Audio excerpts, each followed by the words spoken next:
Fact এবং ন্যারেটিভের মধ্যে অনেক অসঙ্গতি আছে মাননীয় স্পিকার। বর্তমান যে জেনারেশনটা চলছে, আমাদের ফ্যাক্ট এবং ন্যারেটিভের কানেক্টিভিটি দরকার মাননীয় স্পিকার। উদ্দেশ্যমূলকভাবে অসঙ্গতি আছে মাননীয় স্পিকার। দেখুন বিষয়টা কি রকম, আমরা ইশতেহার বাস্তবায়ন করব আর বাজারে ন্যারেটিভ আছে যে এর জন্যই কি আমরা যুদ্ধ করেছি, আন্দোলন করেছি।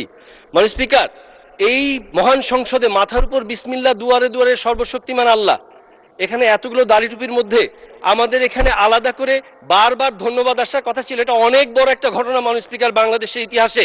মাননীয় স্পিকার, ফ্যাক্ট এবং ন্যারেটিভের মধ্যে যদি যোগ সাজস না করা যায় অনেক সমস্যা মাননীয় স্পিকার। এই জেনারেশনকে বোঝানো হচ্ছে ভুল মাননীয় স্পিকার।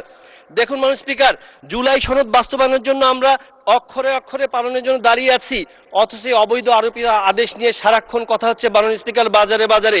সেই তারা ভরা রাতে আমরা অনেক চেষ্টা করেও পারিনি বোঝাতে এই জুলাই সনদের কথা। অনেক বিতর্ক হয়েছে মাননীয় স্পিকার। ওনারা বলে গেছেন শুধু এই অবৈধ আরোপিত আদেশের কথা। সেদিন রাতে আসলেই তারা ছিল মাননীয় স্পিকার। পরের দিন ওয়াকআউটের পরে দেখলাম যে মুষলধারে বৃষ্টি হচ্ছে। মাননীয় স্পিকার, রাষ্ট্র কি কথা বলে?